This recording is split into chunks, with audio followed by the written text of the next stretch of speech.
Let us now solve for the solution set of a linear equation in one variable.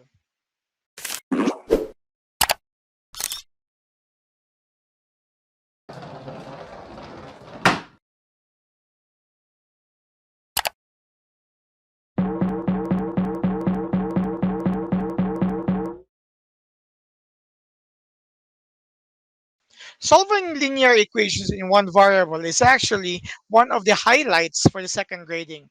And if I may say, it's also one of the backbones for the rest of the topics in um, algebra and higher mathematics, since we may encounter from time to time solving for the variable which could make the equation true. In the previous video, we're able to identify whether a specific given variable, a value of the variable, could make the equation true. And then we identified whether that's a solution or not. Our goal for this video is to look for that value first, and then later on test that value if it's really true, that could make the equation true as it is, and decide whether it's part of the solution set or not. We have four items here. By the way, these first four items were part of the first video. You may want to check this, but we are going to focus on the remaining four items here for this pre-bake session. Our goal here is to solve for the value of x for number 1, b for number 2, n for number 3, and y for number 4. As you have noticed, all of these are examples of linear equations in one variable. Being one, we only have one variable for each, one type of variable for each example. We only have x. And even if we have two variables here, they are of the same variable b, same variable n, and same variable y. And they are considered to be linear because the highest degree of the variable is 1. Here is 1 as well, 1, so on for n, and y for the next items. To do this, we have many methods. You may also have your own method, but let me present to you the basis behind all other methods. It's the properties of equality. Properties of equality. You might have heard of the transposition technique or method. You might have also heard about other methods that you can apply here. But basically, the main basis of those are actually the properties of equality. And it tells us that whatever you do on the one side, you do it on the other side as well. Whatever you add, subtract, divide, multiply, square, took the root of on one side, do it on the other side so that it retains equality. Imagine a boat in a ocean. If there are some added weights on one side of the boat, and if you're not going to neutralize it by adding the same weight on the other side, of course the boat will sink, and so on and so forth. So we are going to use here the properties of equality. The goal again is to isolate or to get the value of x for number 1. To do that, let us try to remove those terms without the variable on the same side with the variable x. I'm talking about here negative 11. We need to remove this so that we are going to concern only with terms with the variable. And to do that, we can actually remove negative 11 by adding 11 here, because negative 11 plus 11, that's 0. This would mean that the negative 11 will be removed, and then we are left with 5x on the left hand side of the equation. But mind you, the properties of equality again tells us that whatever you do on one side, do it on the other side as well. Since earlier we have added 11 here, let us also add 11 on this side to retain equality. And then let's continue. 11 plus 11 is 0, so we are left with 5x. And the other side will become 11 plus 14 plus 11, which is 25. So we have now removed the term with no variable so that we could actually focus on the term with the variable. But we are not looking for 5x. What we're looking for is the value of x in this situation here. You might think of other values and try them one by one, but definitely you are going to reach with a value of x which is 5. But for us to do this mathematically, we are going to use an operation here. Take note that 5 and x are separated by multiplication. So we are going to use the reverse of it. Let us divide here by 5. Because 5 divided by 5 using cancellation law can be removed, and we are now left with x.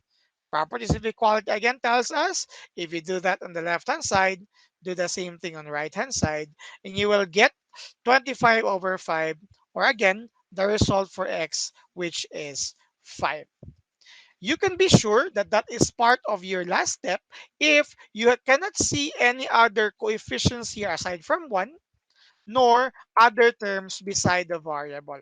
So this is now the result for the value of x. But wait, let us not stop this from in this part. Some of us might say, I will stop here in this part, sir. Take note that what is asked is the solution set. A solution set is a set containing solutions from the name itself. And we have two ways in writing sets per our discussion in the previous grading. We have the roster form and the set builder form. The difference between the two, as I would like to review it for you, the roster set is by listing the elements, and by roster form is generalizing elements.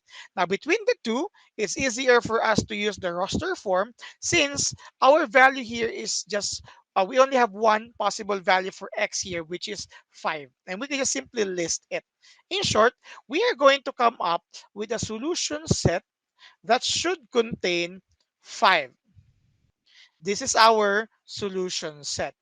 But before we could declare about this, let us try to see if this value could really satisfy the equation. Now, well, some of us might be saying, I'm confident, sir, with my result, and I could just automatically go with the solution set. But it's very important for us to practice with this next process I'm going to mention or present to you so that you will be clarified later on if the answer is really a solution.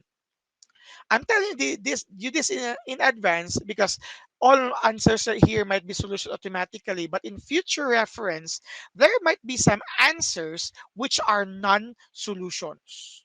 That is why it's not enough for us to be confident immediately, but do this process here.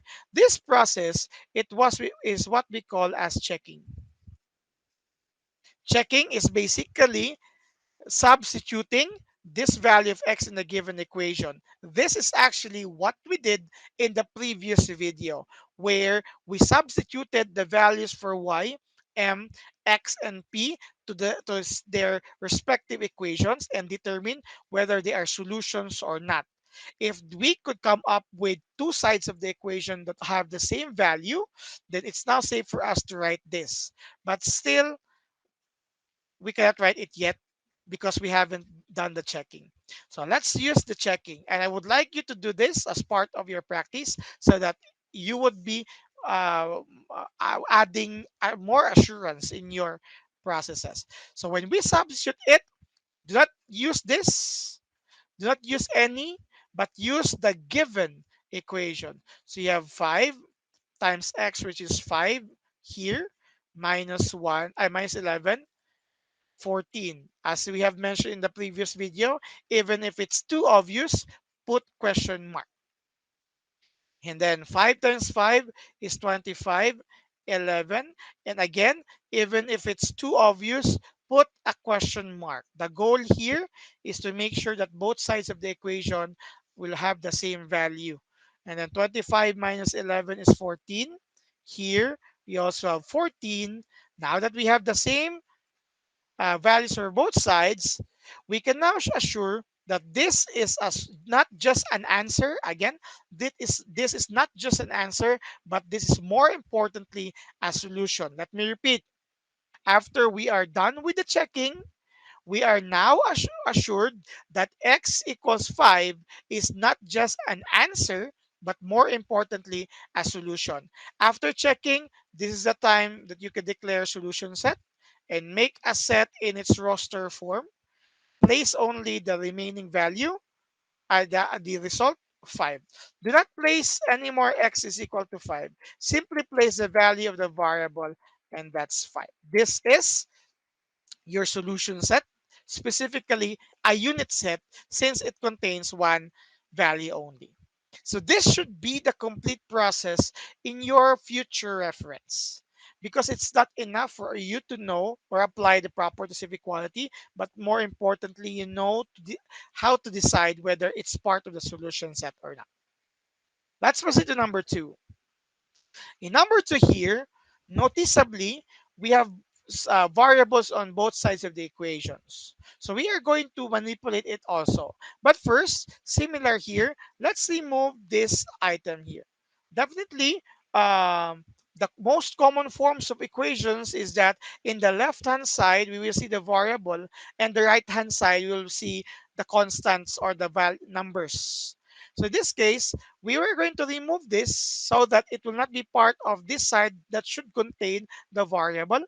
So we can do it by, earlier we added 11 to remove minus 11. Here, since it's positive 3 or plus 3, let's subtract rather 3 here. Do the same thing on the other side to retain the equality. So this will become 0, and you will have here 6b is equal to 4b. 9 minus 3 is positive 6. Again, 9 minus 3, both constants, 6. We cannot combine these two nor these two because one has a variable and the other has not. Next here, since we want to make sure that the left-hand side should contain variable, the term with the variable on the right-hand side should also be removed. And to do that, let's remove it by subtracting 4b here. Why not 4? Because we cannot combine these two since it has a variable. So it should be 4b. So that 4 minus 4 is 0. 0b is just simply 0. We have removed this already. Do not forget to do the same thing on the other side to retain equality. So 6 minus 4, you will have 2b is equal to, that's 0. You're left with 6. Finally, to continue to complete our steps, divide to both sides so that b is the only item that is left here. That's our goal. And divide by 2 on the other side as well. And you will see the result for b, which is equal to 3. This result may or may not be the solution, but let's try to check it first. Checking, where you are going to use the original equation, not this area, not this area, but definitely the original. Sir, why is it that we cannot use these equations here and here? Here's the thing. If you have committed an error from moving from this step to this one, or even from this step to this, and you will use these equations here that are product of those incorrect steps, you might reach an equality here, but it does not actually address the concern. So it should be the original equation. The original equation is 6b plus 3. So by substituting the value of b, 6 times 3 plus 3. Let me increase this side here for more scribbles. Must be equal. We are not yet sure. Part of checking, question mark. You will have here 4 times b, which is 3, plus 9. Apply the proper use of GEMDAS. You will have 18 plus 3. Is it the same, question mark, as 12 plus 9? Even if it's too obvious, simply continue. 18 plus 3, 21. Here is also 21. Now that we have reached this equality, we can now declare that the value for b, which is 3, is not just an answer, but more importantly, a solution. And to finish, our task is the solution set. Let's come up with a solution set. It's a set containing the value of b, which is 3. This is the result for number 2. By the way, some of the mistakes that you may come up later on is this. For number 1, you may have 14. And number 2, you may have 21. The result in your checking is not the solution. It's just to determine whether the previously applied value of the variable is a solution or not. So it should be the value of x here and the value for b, not these two at the bottom. Okay, let me erase this so that there would be no confusion for this one. Let's continue with number 3. Now, for number 3 and including number 4, there are additional concerns that were added, but definitely we just need to apply the correct operations and procedures to come up with the result. Here, in number 3, please do not, I repeat, do not do this. Some of you might fall in love with automatically subtracting or adding both sides so that you could remove this 5 here. Take note that 5 here is part of a grouping symbol that should be multiplied with a constant of 2. This would mean we cannot remove this first. What we need to do here is to come up with an equation with no grouping symbols in the equation or in the form of the expression. To do that, let us first distribute this quotient here. I mean, not quotient, coefficient rather, using distributive property, using multiplication. You will have here the product of 2n plus, let me just make a shortcut. I believe some of you are more familiar with this, but if you are not yet familiar with this, you may review the multiplication law or the multiplication of polynomials pre-break session. I have already provided a link for that. 2 times 5 is automatically 10 is equal to n plus 6. Take note, it did not reach the other side, okay? It is just until that one. Now, notice that earlier, when we subtract by 5, I mentioned it's incorrect because it's not actually 5, it's 10. So to do this, subtract 10 here and also subtract 10 on this side. Not 5, 10. So the 10 minus 10 will become 0. You will have 2n is equal to n. 6 minus 10 is negative 4. You will have here plus negative 4. Or definitely, you could just simply remove the grouping symbol and you will have 2n is equal to n minus 4. Right? So n minus 4 or n plus negative 4, they are just the same. I'm just illustrating that one. Next, looking back in number 2, once we reach this point here, we are now removing the variable that can be found on the right hand side of the equation. The right hand side of the equation has n, so let us subtract both sides by n. Subtract here n as well. So 2n minus n, this side will only contain 1n or just simply n, and this will have this 0. We are left with negative 4. Now, don't worry about negative results because at the end of the day, the negative values could still make the equation true depending on our next step, which is what we know as checking. The checking here shall use not just this, but the original. Again, I would like to repeat the reason behind. Baka kasi there are some incorrect processes that we could make here not representing the original equation, and everything will fall into incorrect processes. Let's use the original. You have 2 times n, which is negative 4, given here, plus 5. Must be the same as negative 4 plus 6. Negative 4 plus 5, by the way, I forgot, question mark. Negative 4 plus 5 is is positive 1 rather. 2 times 1. And the other side will have positive 2. Negative 4 and 6. Still question mark. even if it's too obvious. You will have 2 equal to 2. That's already correct. After this, come up with your solution set now. Since it satisfies the equation, you will have here not the value of 2, but the value here you use to get the checking, -4. Now, there is a good question. What if, I'm just telling you what if it's 3 and it doesn't make the equation true? This would mean that our solution set does not contain any value of the variable.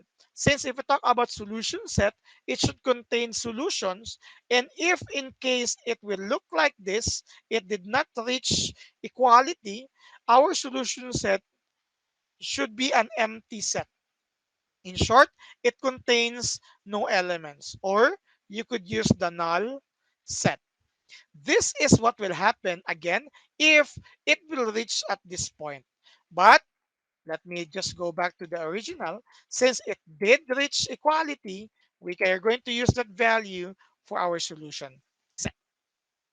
For the final example, let me move this example a little bit closer here and continue with the process. Similar to the number 3, let us distribute first the coefficients outside the grouping symbol. And when we do not forget that there should be a process of multiplication. So you will have here 4y plus 4 times 3 is 12. The other side, you have 2y plus 2 times -1 is -2. Okay? So that's the result. I am actually making a little bit of a shortcut here. If you're not yet convinced with this, you may also review the video on multiplication of polynomials. Out from this, let us proceed by first removing this 12 here by subtracting both sides by 12. Subtracting by 12. That is 0 now. You will get here 4y is equal to 2y, and -2 minus 12 is actually plus -14. Okay? You may want to also to review the operations integers for this. Next, let's remove this 2y here so that this could be 0. And applying the properties of equality, do the same thing on the other side. You will get 4y minus 2y, which is 2y is equal to what is left?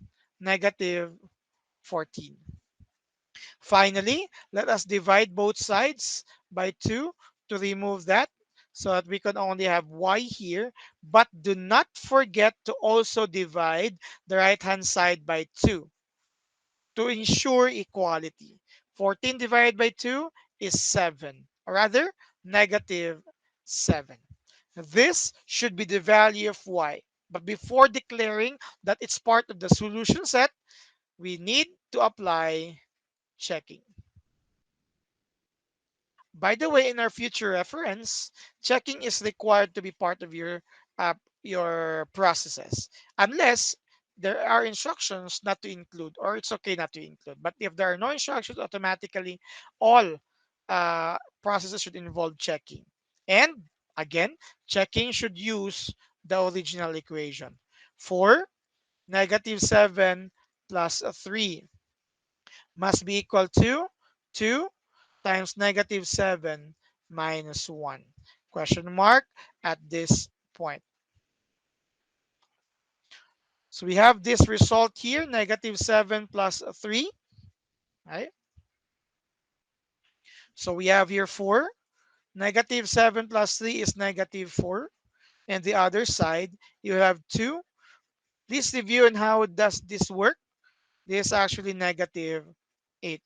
This could be rewritten in a previous grading as -7 plus -1 using that rule of successive alternate signs, which will yield to -8. Still, question mark here. 4 times -4 will result to -16, as well as 2 times -8. We have reached an equality. It's now safe for us to declare that the solution set is a set containing the result for y, which is -7. This is how we solve the solution set of the given equations here. Question would be, if the solution set is not what is asked, just to solve for the value of the variable, you may not show this, but definitely checking is still required. These are the answers for these questions. Please review this video as part of your preparation. Goodbye, everyone.